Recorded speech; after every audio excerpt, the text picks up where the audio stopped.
고백하는 시간을 갖겠습니다. 예수님은 하나님 만나는 길 대신 참 선지자 그리스도이십니다. 예수님은 죄와 저주에서 해방하신 참 제사장 그리스도이십니다.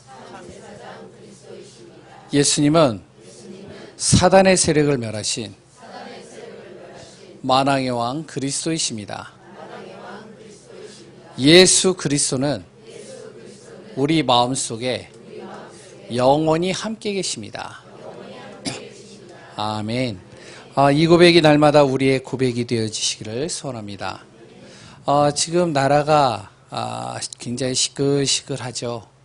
뭐 좋은 일로 시끌하면 좋겠지만 좀 여러 가지 긴장과 안 좋은 일들로 인해서 여러 가지 시끄러운 부분들이 많이 있습니다. 인터넷을 이렇게 보면 인터넷에 실시간으로 올라오는 여러 가지 뉴스거리들을 보면요, 좋은 기사보다는 나쁜 기사들이 더 많이 올라와요. 계속적으로 이렇게 문제들이 끊임없이 온다는 것이죠. 그랬을 때 어떤 청년이 이렇게 질문을 했대요. 최고의 지식인에게 찾아가서 질문을 했대요. 어떤 질문을 했냐면, 왜 세상에 문제가 이렇게 끊임이 없습니까? 그리고 문제가 없는 곳이 어디입니까? 이렇게 질문을 했대요. 그 지식인의 답변이 뭘까요? 예? 그 지식인이 이렇게 얘기를 했대요. 공동묘지. 딱 이렇게 얘기를 하더래요. 공동묘지에는 문제가 없다는 거죠. 근데 제가 좀 생각을 해봤어요. 이 얘기를 듣고 나서 좀 생각을 한 게 뭐냐면, 이 지식인이 한 가지를 모르는 것 같다. 그걸 뭐냐면은 영적인 걸 모르는 것 같다. 왜냐면 죽어서 끝나면 좋겠는데 죽어도 문제는 계속돼요. 그게 무슨 문제죠? 영적 문제예요. 끝내는 어떻게 하냐? 죽으면 지옥이라는 것이요, 영원히 우리에게 끊이지 않고 속해지게 되고 따라오게 되는 것이죠. 그랬더니요, 죽어도 끝나는 것 같지는 않아요. 제가 볼 때는. 이 문제가 특정한 사람들에게만 이렇게 올까요? 그러지 않아요. 사람이 있는 모든 곳에 이 문제는요, 끊임없이 옵니다. 사람이 있는 모든 곳에 끊임없이 어려움이 와요. 끊임없이 위기는 옵니다. 그랬더니 왜 하나님 나에게만 이런 문제가 옵니까? 이렇게 생각하시는 분들이 있다면 자기만의 문제가 아니에요. 모든 사람이 똑같은 문제예요. 이 문제의 배경에 누가 있는지 아세요? 그 문제의 배경 속에는 바로 사단이라는 존재가 있습니다. 보이지 않아요, 이놈은. 이 흑암이라는 존재가 있는데, 이 마귀가 있는데 같은 말이에요. 그런데 이 마귀가 보이지 않는단 말이에요. 보이면 때려잡겠는데 보이지 않는 거예요. 이 마귀가 어떻게 우리에게 문제를 가져다 주냐면 창세기 3장을 통해서 가져다 줍니다. 하나님 떠나게 한 거예요. 하나님을 떠나는 순간부터, 그때서부터 문제가 시작된 거예요. 창세기 3장을 쭉 읽어보면요, 사람의 문제의 시작이 어디에서 시작됐느냐? 하나님 떠난 것으로부터 죄와 저주가 들어오고 사망이 들어오고 흑암과 어둠이 사로잡힌 거예요. 땅은 저주받았다라고 그러고요. 그랬더니 아무리 우리가 열심히 노력하고 열심히 일을 해도 나에게 돌아오는 것은 가시덤불과 엉겅퀴만 돌아온다는 거예요. 그 창세기 3장으로 인해서 사람들의 그 결과는 고통과 어려움과 재앙과 저주가 끊임없이 오는 겁니다. 작게는 가정을 통해서, 크게는 나라와 사회를 통해서 계속 파고 들어오는 거예요. 이런 문제를 그러면 어떻게 해결해야 될까요? 이거를요, 사람의 방법으로 해결할 수 없는 거예요. 그래서 하나님께서 이것을 해결할 수 있는 답을 주신 겁니다. 그게 바로 복음이에요. 그래서 복음만이 답인 겁니다. 복음만이 인생의 모든 것을 해결할 수 있는 유일한 길이에요. 왜냐? 사람의 방법으로는 사단을 이길 수 없어요. 사람의 방법으로 하나님 떠난 이 문제 해결할 수 없어요. 사람을 통해서는요, 나에게 오는 이 죄 문제와 저주 문제 해결할 수 없어요. 그래서 하나님께서 이 문제를 해결하기 위하여 가장 간단하고 유일한 길을 주신 겁니다. 그 길이 바로 그리스도요, 복음입니다.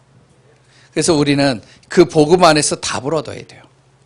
그럼 복음 안에서 답을 얻은 사람은 어떻게 할까요? 이 복음 안에서 누림이 되어야 돼요. 복음 안에서 누리는 방법이 뭐죠? 그게 하나님과 함께하는 겁니다. 그래서 하나님과 함께하는 사람은 이 복음을 누릴 수 있어요. 그 복음을 누리고 하나님과 함께하는 가운데서 그 안에서 답을 얻고 인도받는 사람들은 잠깐 우리에게 이 사단이 어려움을 주고 실패를 주고 문제를 가져다 줘도 상관이 없는 겁니다. 우리는 결국에는 응답으로 가는 여정으로 하나님이 나를 이끌어 가시니까요. 그러니까 나의 모든 길을 하나님께서 응답 속으로 모든 것을 움직여 가신다는 사실입니다. 이것을 가장 잘 누린 사람이 누군지 아세요? 그게 바로 요셉이에요. 우리가 계속 지금 확인하고 있는 요셉입니다. 이 요셉의 인생이 이랬어요. 항상 끊임없이 문제가 왔어요. 끊임없이 여러 가지 어려움들이 왔습니다. 끊임없이 위기가 왔어요. 근데 이 요셉이요, 그 속에서 무엇을 잡았느냐? 하나님께서 자기에게 주신 언약, 복음 딱 잡았어요. 그리고 하나님과 함께하는 시간을 놓치지 않은 것이죠. 오늘 본문의 내용이 그 요셉이 정말로 인생 속에 많은 어려움과 위기와 힘든 속에서도 하나님께서 응답을 주시는데 그 응답을 받는, 응답으로 모든 삶이 바뀌어지는 전환점이 오늘 본문에 나옵니다. 어떤 내용이죠? 간단하게 얘기를 하면요, 최고의 권력 가진 그 당시 최고의 왕, 애굽 왕이 바로가 이 요셉을 어떻게 했냐면 하나님의 영에 감동된 사람이라고 이렇게 칭찬한 거예요. 야, 저 요셉을 보니까, 너를 보니까 이만큼 하나님의 영으로 감동된 사람을 내가 보지 못했다. 내가 너에게 총리 자리에 앉히겠다. 갑자기 응답으로 바뀐 거예요. 갑자기 축복의 자리로 바뀐 거예요. 이게 오늘 본문의 내용입니다. 이 내용을 가지고 정말로 오늘 또 같이 말씀을 함께 나누는 시간을 갖도록 하겠습니다. 요셉의 인생 스토리를 잠깐 또 다시 한번 이야기 드리면, 요셉의 인생 스토리에서는요, 하나님을 빼놓으면 설명할 수 없을 정도로 하나님과 함께하는 삶을 살았어요. 이게 요셉입니다. 시간 정말로 하나님과 함께하는 가운데 하나님의 영으로 충만했고요. 그 속에서 하나님의 뜻과 계획을 따라 인도받는 삶을 살았던 것이 바로 요셉입니다. 첫 번째요, 요셉에게 어린 시절이 있었죠. 그 어린 시절의 그 요셉 어땠을까요? 어머니가 어렸을 때 일찍 돌아가셨어요. 형들은 자기를 시기해요. 그런 요셉이요, 어렸을 때 어떻게 했냐? 아버지 야곱에게 받은 그 언약, 그 언약을 항상 들었고 그 언약을 보았고 그 언약을 항상 붙잡았어요. 그러면서 그 속에서 하나님과 함께 했죠. 이 요셉이요, 형들의 시기로 인해서 어떻게 되어졌냐면 자기와의 의지와 상관없이 환경과 삶 속으로, 정말로 안 좋은 환경과 삶 속으로 들어가게 됐습니다. 거기가 노예 생활이에요. 노예에 팔려간 것이죠. 노예에 팔려가가지고 자기에겐 자유가 하나도 없이 죽도록 일을 할 수밖에 없는 그 노예의 시간표 속에서도 이 요셉은 어떻게 했냐면, 그 인생 스토리를 보면요, 하나님과 함께 했어요. 하나님과 함께하는 시간을 놓치지 않았다니까요. 우리 같으면 어떻게 할까요? 물론 여기 계시는 분들은 다 하나님과 함께하는 비밀을 누리겠죠. 근데 대부분의 사람들은 이렇게 되어지면 원망불평했을 거예요. 근데 더 심한 것은 노예 생활을 착실하게 하는데 거기에서 억울한 누명으로 인해서 감옥 생활을 하게 된 거예요. 평생 감옥에서 썩어야 돼요. 그런데 그 감옥에서조차도 이 요셉은 어떻게 했냐면 하나님과 함께하는 삶을 살았어요. 하나님과 함께 했다니까요. 이제는 희망도 소망도 없는 그 자리에 들어갔는데 거기에서도 하나님과 함께하는 비밀을 누렸다니까요. 그런데 그 감옥에 누가 들어왔냐면 왕의 가장 최측근인 술 맡은 관원장과 그랬던 떡 맡은 관원장이 들어온 거예요. 그 술 맡은 관원장이 딱 들어와서 그 관원장에게 무엇을 했냐면 도움을 주었죠. 이 도움을 통해 가지고 어떻게 되면 왕 앞에 서게 된 겁니다. 그 왕 앞에 서 가지고 정말로 왕의 근심을 해결해 주는 거예요. 어느 날 이 왕이요, 꿈을 꿨어요. 이 막강한 권력을 가지고 누구도 정말로 두려워하지 않는 이 애굽 왕이 어느 날 꿈을 꿨는데요, 그 꿈이 이상한 꿈이에요. 도저히 자기에게는 감당이 되어지지 않는 꿈이에요. 오늘 본문의 내용에서 나왔듯이 살찐 암소 7마리가 들판을 막 휘젓고 다니는데 갑자기 강에서 파리한 암소 7마리가 나와가지고 이걸 다 잡아먹는 거예요. 이상하잖아요. 그런데 꿈이 깼어요. 너무 이렇게 좀 희한한 꿈이고 좀 이상한 꿈이라서. 그래서 다시 잠을 잤는데 또 꿈을 꾼 거예요. 알고 계신 곡식 몇 단 7개가 탁 있는데, 그런데 갑자기 뭐가요? 완전히 깡마른 곡식 몇 단이 나가지고 이걸 다 잡아먹은 거예요. 너무 이상하잖아요. 그러니까 이제 이게 꿈이 이상하니까 너무 근심에 빠지는 거예요. 근심에 빠지고 두려움에 빠지니까 여러 가지 술객들과 박사들을 불러서 해석을 하는데 해석이 안 돼요. 왕은 어떻게 될까요? 계속 근심 속에 빠지는 겁니다. 아니, 문제가 오면 그 결과를 하면 그럼 대처를 하겠는데, 이 꿈을 꿨는데요, 이것이 무슨 꿈인지 이해가 안 되는 거예요. 계속 머릿속에 잡혀 있는 겁니다. 너무 힘든 거예요. 막강한 권력을 가져도 정말로 꿈 하나 해석하지 못하니까, 영적으로 무지하니까요, 어떻게 하냐, 가장 나약한 존재가 되어버려요. 이 가운데 바로 그 관원장에 의해서 이 요셉이 왕 앞에 딱 선 겁니다. 이 왕의 그 꿈을 해석해 줬어요. 그랬더니 그 해석뿐만이 아니고 그것에 대한 해결책까지도 그 왕에게 전달한 겁니다. 왕이 딱 들어보는데요, 야, 이게 신기하고 놀라운 거예요. 아니, 술술 막힘없이 그것 다 해석해보고 해석해주고 그리고 또 해결책을 주는데 이보다 더 뛰어난 사람을 내가 못 본 거예요. 그래서 이 바로왕이 뭐라 하면 하나님의 영에 감동된 사람, 이렇게 감동된 사람을 내가 본 적이 없다. 그러면서 반지를 빼가지고 왕의 밑에 총리의 자리에 앉히게 되죠. 갑자기 요셉이요, 총리가 되어버렸어요. 그럼 어떨까요? 권세를 가지고 모든 능력을 다 가진 요셉. 근데 이 요셉이 어떻게 했는지 아세요? 하나님과 함께하는 삶을 놓치지 않았어요. 요셉의 인생 스토리를 잘 보면 모든 시간 속에 하나님과 함께하는 시간을 놓치지 않았습니다. 이게 요셉이에요. 어느 정도로요? 불신자가 알 정도로요. 창세기 39장 3절에 노예 생활을 하면서 원망과 불평해야 될 그 시기에 그 보디발 장군이요, 이 요셉을 보니까 뭐라 그러죠? 하나님의 영에 감동된 사람, 하나님과 함께하는 존재, 이렇게 봤어요. 너를 하나님께서 형통케 하셨느니라. 불신자가 할 정도로요.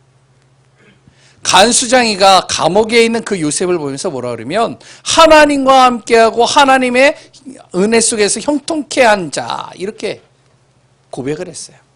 23절에 보면, 39장 23절에 또 뭐라 그러죠? 41장 38절에 바로 이 바로 왕이 바로 이 요셉에게 하나님과 함께하는 자, 그래 또 뭐라고요? 하나님의 영에 감동된 사람. 불신자가 알 정도로 이 요셉은 모든 인생 스토리가요, 하나님과 함께하는 삶을 살았어요. 여기 계시는 모든 분들이 이런 삶이 되어지기를 소원합니다. 하나님과 함께 하니까요, 어떻게 되냐? 하나님의 영에 감동될 수밖에 없겠죠. 지난주에 같이 봤듯이 하나님의 기억 속에 남지 않아요. 그러니까 하나님의 영으로 충만한 거예요. 하나님의 영으로요, 완전히 충만해져서 성령 충만한 사람이 된 겁니다. 이게 요셉이에요. 그 요셉이 정말로 하나님의 영으로 충만한데요, 그 하나님의 영에 감동된 사람이 되면 어떻게 될까요? 첫 번째는요, 흑암이 이기지 못해요. 사단이 이 존재를 이기지 못합니다. 이 요셉 하나를 이기지 못해요. 왜 사람에게 문제가 오죠? 왜 고통이 오죠? 바로 창세기 3장 하나님이 떠나서 그렇습니다. 지금도 이 문제는 지속돼요. 이거는요, 계속 우리에게 고통 속으로 다가옵니다. 왜요? 사단이 속이는 거거든요. 하나님 떠난 인간을요, 교묘하게 속여요. 어떤 사람요, 계속 바쁘게 일을 해가지고 하나님과 함께하지 못하도록 해요. 어떤 사람요, 일이 없도록 만들어가지고 낙심과 절망 속에 빠뜨려가지고 하나님과 함께하지 못하도록 합니다. 어떤 사람요, 위기와 두려움과 어려움을 가져다 주면서 하나님과 함께하지 못하도록 만들어요. 이게 사단이라니까요. 왜? 하나님과 함께하는 시간을 가지면 결국에는 승리하기 때문에 자꾸 속여서 막는 거예요. 근데 여기에 요셉은 절대로 이 사단이요, 속이지를 못하는 거예요. 이 요셉 하나를 이기지 못하는 겁니다. 어떻게 해요? 창세기 37장 24절에 우리가 잘 읽어보면 바로 이 사단이 요셉의 형들을 통해서 시기하게 만들어가지고 이 요셉을 죽이기로 모의한 거예요. 구덩이에 빠뜨린 겁니다. 근데 37장 24절을 잘 읽어보시면 구덩이에 빠졌는데 거기에 빈 곳이었고 물이 없었더라 이렇게 나와요. 무슨 말이죠? 그 당시에 이 구덩이는 짐승을 잡는 구덩이입니다. 그러니까 짐승을 잡기 위해서 파놓은 함정이에요. 그럼 여기에다 뭐를 담느냐? 물을 담아요. 그래서 짐승이 빠지면 나오지 못하도록 허우적거려가지고 죽게 만들도록. 그러니까 물을 좀 어느 정도 많이 차게 만들죠. 그랬더니 거기에 짐승이 빠지도록. 근데 이 요셉을 거기다 빠뜨렸는데 물이 없는 거예요. 물이 있어야 되는데. 거기에 또한 짐승이 원래는 들어가 있어야 되는데 근데 사나운 짐승이 없는 거예요. 하나님께서 보호하시는 겁니다. 요셉을 구덩이에 빠뜨려가지고 사단이 죽이려고 했는데 하나님은 미리 앞서서 구덩이의 물을 제거해버리시고 짐승이 거기에 빠지지 않도록 막아버리신 거예요. 아무리 사단이 속여서 죽이려고 해도 하나님의 영에 감동된 사람은 죽일 수가 없는 겁니다. 하나님이 보호하니까요. 그러니까 이 사단이 또 어떻게 했느냐? 이 요셉을 노예로 팔아버린 거예요. 형들을 통해서요. 그래가지고 형들로 인해서 노예로 팔려서 평생 동안 노예 생활하도록 만들려고 이 사단이 했는데 그런데 어떻게 해요? 하나님의 언약을 잡고 하나님의 영에 감동된 사람 이 요셉이 그 노예 생활을 통해 가지고 하나님은 경제의 비밀을 경제를 배우게 만든 겁니다. 이 사단이요. 아무리 해도 안 되는 거예요. 근데 어떻게 해요? 억울한 누명을 씌워가지고 어떻게 해요? 감옥에 가둬버리는 거예요. 그래가지고 희망도 없고 소망도 없는 그 감옥에다 가둬버렸는데 또 하나님의 영에 감동된 이 사람을 하나님은 또 어떻게 하시냐? 그 감옥에서 만남의 축복을 주시는 겁니다. 어떤 만남이요? 정치인들을 만나게 하고요. 최고의 권력자인 왕의 옆에 측근으로 왕을 보필하는 술 맡은 관원장을 만나게 하는 거예요. 만남의 축복을 주는 것이죠. 결국에는 이 술 맡은 관원장을 도와서 자기를 기억해달라. 당신 이제 3일이면 나가게 되는데 나갔을 때는 나를 기억해서 내가 정말로 여기 억울하게 들어왔다. 그럴 때 나를 빼내달라. 나에게 자유를 달라. 이 왕의 측근이 어느 정도로의 권세가 있냐면 왕의 옆에 보좌하는 비서실장 정도 위치 정도에 있어요. 그러니까 자기의 힘으로 이 노예 하나를 빼내는 건요 어렵지 않아요. 이 관원장이요 감옥에서 이제 감옥에서 왕의 은혜로 말미암아 다시 복직이 되어지죠. 그런데 이 사단이 어떻게 했는지 아세요? 그 관원장이 복직한 다음에 그 기억 속에서 이 요셉을 지워버린 거예요. 요셉을 기억하지 못하게 한 거예요. 만약에 요셉을 기억하게 했으면 관원장이 자기가 은혜 받았기 때문에 바로 그 사람을 빼낼 수 있잖아요. 요셉을. 근데 기억하지 못하게 만든 거예요. 그래서 이제 평생 감옥에 가둬놓으려고. 그런데 하나님이 희한하죠. 2년 동안 감옥 생활을 하고 있는 이 요셉에게 하나님께서는 가장 중요한 시간표, 가장 좋은 시간표 속에 왕이 꿈을 꾸게 만들어가지고 이 관원장에게 기억나게 만드는 겁니다. 떠오르게 만드는 거예요. 모든 술객들도 해석하지 못하는 그 문제에 근심에 빠져 있는 그 왕, 최측근에서 비서실장과 같이 왕을 보필해야 될 이 술 맡은 관원장이 너무나도 왕이 근심에 빠져 있으니까 왕에게 물어보는 것이죠. 왕이시여, 왜 근심에 빠져 있습니까? 내가 꿈 때문에 이렇다. 그렇다면 그 꿈이 무엇입니까? 쭉 얘기를 하죠. 그랬을 때 이 관원장에게 하나님께서 어떻게 하셨을까요? 떠올랐다라고 얘기를 해요. 여기서 기억이 떠오른 거예요. 내가 감옥에 있을 때 그 요셉이라는 그 죄수 하나가 있었는데 이 죄수가 나의 꿈을 맞췄는데, 그래서 이제 설명을 하는 거잖아요. 왕이시여, 제가 감옥에 갇혔는데 그 갇혀 있을 때 저도 꿈을 꿨습니다. 저와 동일하게 떡 맡은 관원장도 꿈을 꿨는데 똑같이 동시에 꿈을 꿨는데 그 꿈을 해석한 장본인이 이 요셉입니다. 이 요셉이 이 꿈을 해석하는데 제가 그 꿈의 해석대로 3일 만에 복직이 되었고 이 사람은 3일 만에 죽게 되었습니다. 그 요셉을 불러보시지요. 이 요셉이요, 그 왕을 만나게 되는 겁니다. 누가요? 하나님께서 그렇게 만들어 버리시는 거예요. 하나님의 영에 감동된 사람은 아무리 흑암이 그 사람을 무너뜨리고 속이고 그랬다 멸망시키고 좌절 속으로 빠뜨리려고 해도 결국에는 하나님께서 어떻게 하시느냐, 그 모든 것을 축복으로, 응답으로, 승리로 바꿔버리는 겁니다. 그러니까요, 하나님의 영에 감동된 사람은 절대로 흑암이 이길 수가 없어요. 사단의 존재를 믿나요? 진짜 사단이 있습니까? 이 사단이 보이지 않는데 진짜 이 사단이 지금 우리 가정을, 내 가족을, 내 주변 형제를, 내 직장과 사업을, 내 자신을 속이고 있다라고 진짜 믿어지시나요? 이 사단은요, 하나님의 영에 감동된 사람을 절대 이길 수 없습니다. 두 번째는요, 바로 이 하나님의 영에 감동된 사람은 모든 것을 살리는 자가 됩니다. 요셉을 만나는 사람들이 다 살아나는 거예요. 요셉이 있는 장소가 다 살아나는 거예요. 보디발 장군의 집에 있는데 경제가 살아나요. 그래 또한 감옥에서 사람을 만나는데요, 그 사람이 살아납니다. 근심에 빠져있는 바로왕이 요셉을 만나는데요, 치유가 되면서 그 바로왕이요 살아나는 거예요. 나라와 그 주변에 있는 나라들이 요셉에 의해서 어떻게 보면 다 살아나는 겁니다.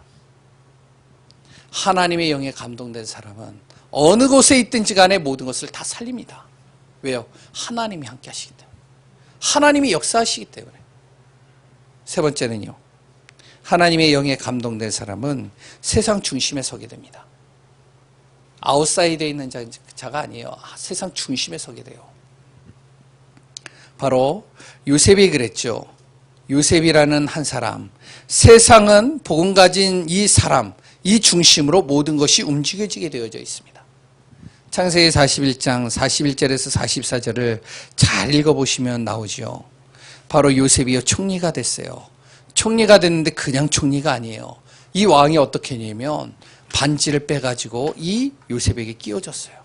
그래서 수레를 태워가지고 그 나라를 돌면서 뭐라 그러냐면 이 요셉의 명령 없이는 그 누구도 수족을 움직일 수 없다. 요셉에 의해서 모든 것이 진행될 것이다. 요셉의 말을 안 들으면 가차없이 어떻게 되죠? 가차없이 죽는 거예요. 요셉의 모든 중심을 요셉의 말 한마디를 통해서 그 나라가요 전체적으로 다 움직이게끔 하나님이 만들어 버리신 겁니다. 세상 중심에 서버린 거예요. 하나님의 영에 감동되고 성령으로 충만한 하나님의 자녀들은 하나님께서 그 사람을 통해서 세상과 시대와 나라와 모든 것을 움직이십니다. 이걸 진짜 믿으셔야 돼요. 우리가 성경을 보면은 성경에 많은 사람들이 나오잖아요. 그 사람들이요 하나님의 영에 감동된 사람들이었어요. 그 사람들을 중심으로 하나님께서는 그 나라와 시대와 모든 것을 다 움직이셨습니다. 단편적인 예를 든다면 바로 누구죠? 다니엘이요. 포로로 끌려갔어요. 아주 어린 나이에 포로로 끌려갔습니다. 근데 하나님께서 이 다니엘에게 세상의 지혜보다 10배의 지혜를 주시는데 어떻게 했냐? 이 다니엘을 통해서 4명의 왕이 정말로 이 다니엘을 총리의 자리에 앉히고 그리고 또한 이 다니엘이 4명의 왕을 섬기게 되어집니다. 그것도 각자 다 다른 나라의 왕들을. 뿐만 아니라 엘리사죠. 농사꾼이에요. 농사 짓는 일을 했던 이 엘리사. 어느 날 엘리야를 만나서 정말로 엘리야를 통해서 말씀을 듣고 정말로 하나님 정말로 저 엘리야의 갑절의 영감을 나에게 주옵소서. 하나님의 영으로 충만한 하나님의 영에 감동된 이 엘리사 어떻게 됐을까요? 그 당시 아람 나라가 이 엘리사 때문에 쳐들어오질 못했어요. 그 나라의 왕이 엘리사의 말 한마디에 움직였어요. 초대교회 갈릴리 사람들, 완전히 가난하고 무지한 사람들, 이 사람들을 통해서 하나님 어떻게 하죠? 바로 이 사람들을 통해서 로마를 바꿔버리셨어요. 그 강대국 로마를요. 하나님은 하나님의 영에 감동된 이 사람들을 중심으로 해서 하나님은 세상을 움직이십니다. 그 주역이 바로 여기 계시는 우리 예강교회 성도님들이 되시기를 소원합니다. 나는 작고 부족한 자 같으나 하나님의 영으로 충만한 나 한 사람을 통하여 나의 직장과 나의 업과 나의 모든 것을 하나님께서 움직이시고 이끌어 가신다는 사실을 믿으시고 정말로 하나님의 영에 충만한 귀한 분들 되시기를 소원합니다. 지난주에 제가 이제 주일학교 설교를 하잖아요. 주일학교 설교를 하면서 이런 설교를 했어요. 렘넌트에 관련돼서 설교를 하면서 우리 주일학교 아이들한테 뭐라 그러냐면 렘넌트가 무슨 뜻인지 아냐? 그렇게 보니까요. 아이들이 뭐 여러 가지 얘기를 해요. 그래가지고 뭐 남은 자목 쭉 해요. 그래가지고 이제 제가 뭐라 그러면 렘넌트 뜻을 목사님이 얘기하겠다. 렘넌트의 뜻은 남은 자, 그리고 버려진 자, 그리고 또 하나 좀 심한 말을 했어요. 뭐라고 했는지 아세요? 어떻게 하세요? 아, 들으셨구나. 쓰레기! 딱 그랬어요. 아, 그러니까 뒤에서 뭐라 그러면 쓰레기가 뭐예요, 쓰레기? 그럼 우리가 쓰레기예요? 딱 그러는 거예요. 그래가지고 제가 뭐라 그랬을까요? 에? 그건 얘기 안 할게요. 집에 딱 갔어요. 제 자녀들이 뭐라 하면 아빠 우리가 쓰레기야? 왜? 그랬더니 우리 렘넌트라며. 나 쓰레기야? 그러더라고요. 그래가지고 뭐라고 해야 될까요? 그래, 너는 쓰레기다. 딱 그런, 막 신경질이 나는 거예요. 왜 우리가 쓰레기야? 막 그러면서 이제, 좀 좋은 말이 있잖아요, 좋은 말이. 남은 자. 그래, 남겨진 자, 남은 자. 그 당시에 바벨론 시대 때 정말로 유능한 사람들은 다 포로로 끌고 갔다. 남은 자들이 있다. 아주 정말로 연약한 자. 진짜 능력 없고 버려진 자. 그 사람들을 뭐라고 그랬냐? 렘넌트라고 했다. 그러니까 그래도 쓰레기는 아니잖아. 야, 너 왜 쓰레기만 듣냐? 그 다음 단어를 못 들었냐? 뭔데? 그랬더니 그 쓰레기가 뭐를 만났는데 뭐가 됐다? 그러니까 쓰레기가 뭘 만났는데 그랬더니 이제 쓰레기라고 좀 그렇잖아요. 버려진 자가 뭘 만났냐? 바로 복음을 만났다. 그 복음을 만났더니 어떻게 됐냐? 서밋이 된 거 아니냐? 너 왜 그 단어만 붙잡냐? 그 사람이 복음을 붙잡아서 서밋의 축복을 누리는 거 그거 왜 안 붙잡냐? 난 네가 이런 존재가 아니라 서밋이 되는 존재가 되기를 원한다. 그래도 막 그러더라고요. 제가 왜 이 얘기를 하는지 아세요? 요셉이 그랬단 말이에요. 우리가 쭉 보면 아시잖아요. 우리는 요셉이 대단한 인물로만 보여졌지만 그 요셉의 인생을 보면 아시잖아요. 요셉이야 버려진 자였어요. 가족으로부터 버려졌어요. 아무 무가치 없는 삶을 살았습니다. 아무도 인정을 안 했어요. 노예 생활이 뭔지 아시죠? 지금이야 이제 그런 생활이 없지만 옛날에 조선시대만 돼도 그렇잖아요. 노예는요, 예? 주인이 마음대로 죽일 수도 있고요. 예? 아무렇게나 할 수도 있어요. 그게 노예예요. 그 노예 같은 요셉, 그 요셉이 복음의 언약 잡고 하나님과 함께하는 비밀을 누렸어요. 하나님 어떻게 하셨죠? 세상의 중심에 서게 한 겁니다. 우리 자신이 지금 비록 부족하고 연약하고 아무런 영향력을 끼칠 수 없는 존재라고 생각하십니까? 아닙니다. 이런 나에게 하나님께서 복음을 주셨어요. 그 복음을 가지고 하나님께서는 가정과 지역과 현장과 모든 업을 살리기를 원하시는 겁니다. 하나님 떠난 인간은 결국에는요, 다 죄인이고요. 다 저주받을 사람이에요. 그래서 하나님이 우리를 하나님 만나게 해서 구원 속으로 인도하신 겁니다.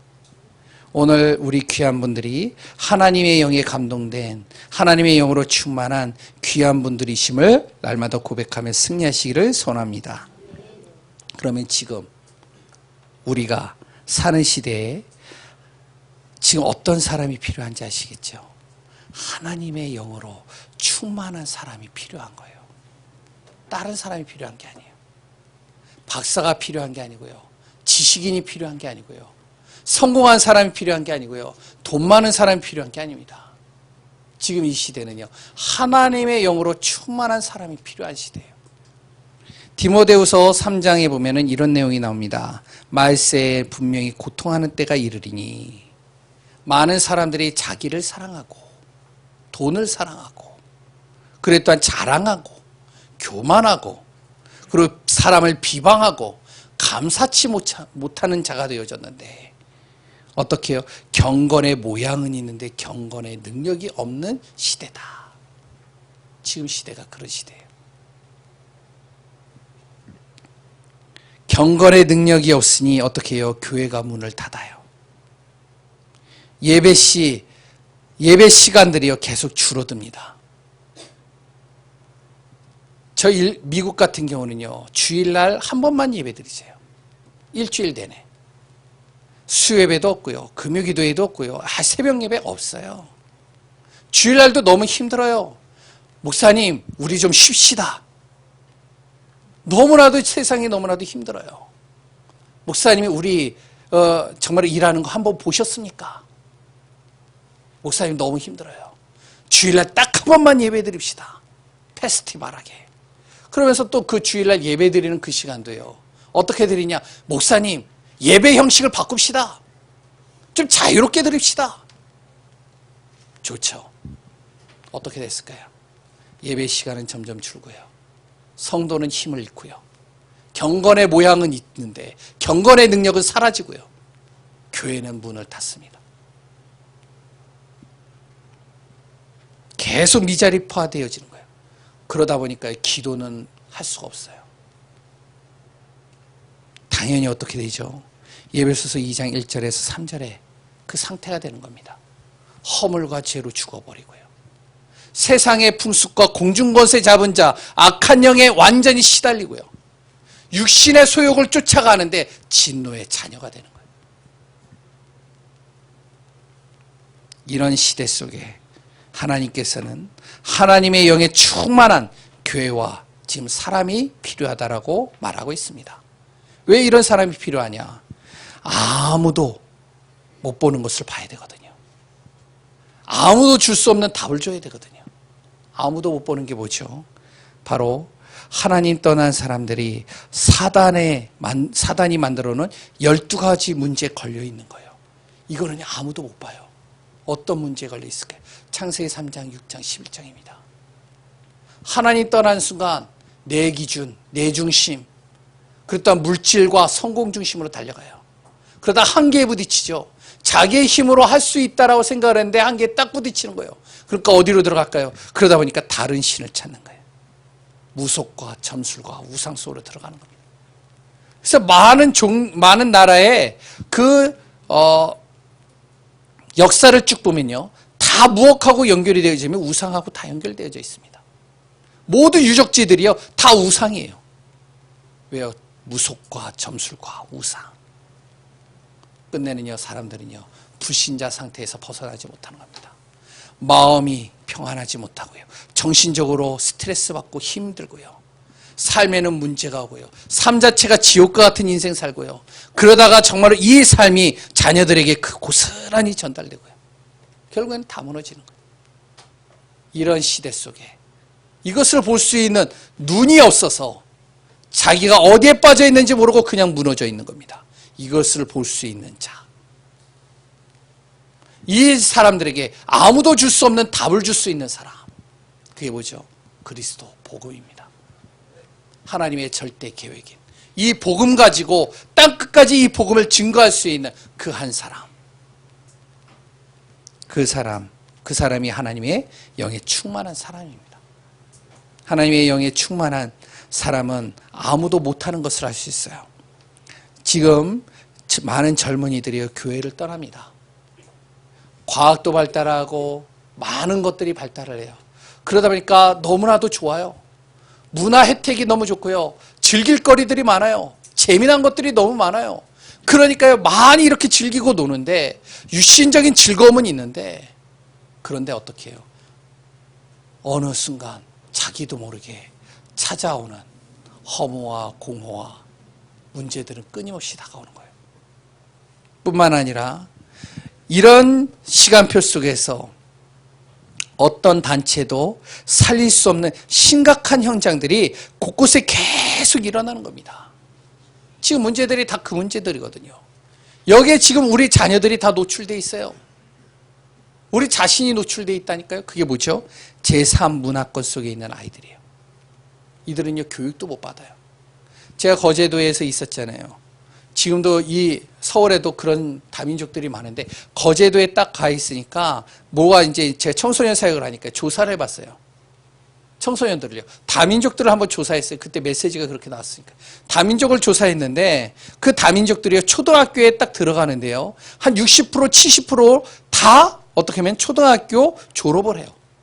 근데 이 아이들이 초등학교 졸업해서 중학교를 올라가야 되는데 60, 70% 초등학교 들어간 아이들 중에 10%밖에 중학교를 안 들어가요. 적응이 안 돼서 학교를 다 자퇴하는 거예요. 고등학교는요, 거기서도 또 10%예요. 그 아이들이 다 뭐를 하는지 아세요? 방황하는 거예요. 거의 많은 문제들이 그 아이들을 통해서 일어나요. 누구도 살리질 않는 거예요. 누구도 관심 없어요. 그것뿐일까요? 소외된 사람들입니다. 탈북자, 난민, 다민족. 우리 아이가 그러더라고요. 뭐라 그러면 왜 우리나라는 난민을 받아줘? 안 받아주면 안 돼? 지금 정서가 그런 거예요. 그러니까 이들은요, 소외되어 있는 거예요. 갈 데가 없어요. 흑암지대, 청소년 범죄가 심각합니다. 지금요, 청소년이요, 밤에 대여섯 명만 딱 모여 있으면 어른들이요, 피해서 다녀요. 옛날에 안 그랬잖아요. 너무 심각하니까. 중학교 아이들이 모여 있으면 고등학생도 못 건드려요. 사각지대입니다.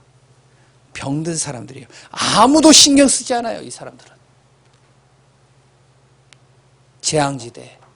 중독과 정신적으로 문제 있는 사람들이 심각합니다, 지금. 가정이 무너져서 방치되어져 있는 아이들 너무 많아요. 지금 이 장소는, 이런 곳은 아무도 할 수가 없어요. 그냥 방치되어져 있는 거예요. 세상의 방법으로는 한계가 있습니다. 어떻게 보면 이들을 살리는 건요, 불가능하다라고 할 수도 있어요. 그런데 절대 불가능하지만 절대 가능한 하나님이 함께 하신다면 이것이 가능케 되는 겁니다. 그래서 성령에 충만한 사람, 하나님의 영에 감동된 사람이 필요한 거예요. 왜? 지금 이 현장들에 지금 전도자들이 다 들어가거든요. 저도 들어가 봤고요. 예전에 제가 청소년 사역 할 때 한 아이가 그러더래요. 목사님, 제 현장 한번 와보시겠어요? 어떤 현장인데? 그랬더니 제 현장 오면 깜짝 놀랄걸요? 어딘데? 그랬더니 이 아이가 하는 말이 있어요. 제 현장은, 제가 있는 모임은 트랜스젠더들만 모인대요. 그러니까 그 모임에 자기가 있다는 거예요. 그럼 너도 거기에 속하냐? 아니요. 그러니까 그 모임 속에 한번 와보라는 거예요. 근데 아무도 터치를 안 한다는 거예요. 아무도 건드릴 수가 없어요.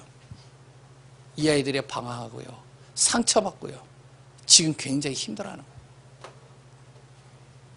가슴이 아프더라고요. 방치되어져 있는 아이들 심각합니다.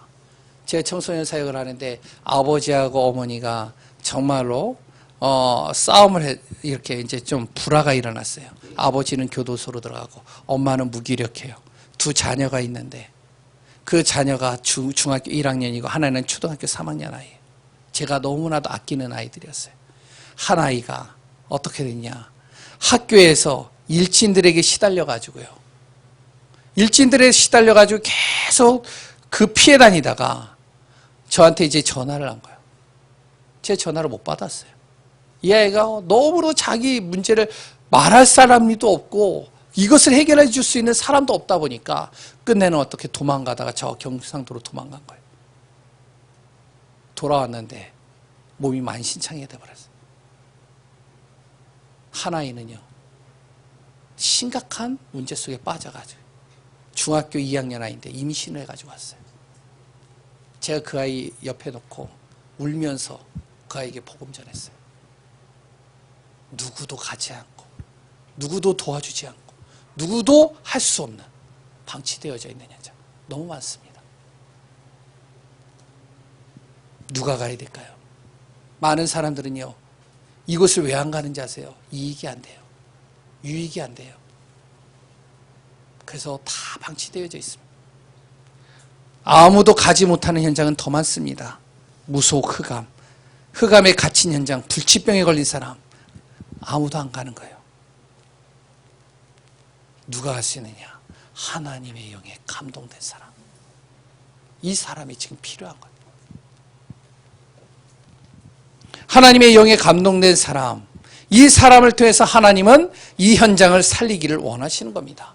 물론 요셉과 같이요, 정말로 하나님의 영에 감동되어져서 어떻게 되냐, 멋진 인생이 결과로 나타날 수도 있겠죠.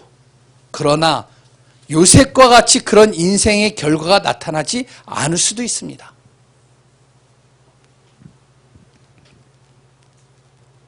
그러나 하나님은 여기에 방향 맞추는 교회, 그 사람들은 그냥 놔두지 않습니다. 반드시 하나님께서요, 그 모든 것을 바꾸시고 인도해 가십니다. 제가 지금 이제 시간이 좀 많이 길어질 것 같아서 제가 지금 간증을 못 하겠는데 다음에 기회가 되면 제가 이야기할게요.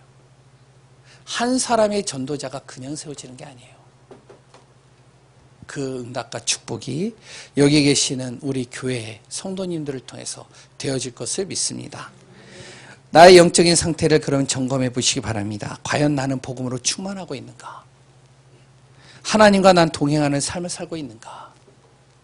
진짜 믿음으로 충만할 수 있는 그 은혜 속에 있는가? 나의 영적 상태를 점검하고 그 속에서 영적으로 충만한 귀한 우리 예간교회 성도님들 되시길 소원합니다. 하나님 감사합니다. 하나님의 영에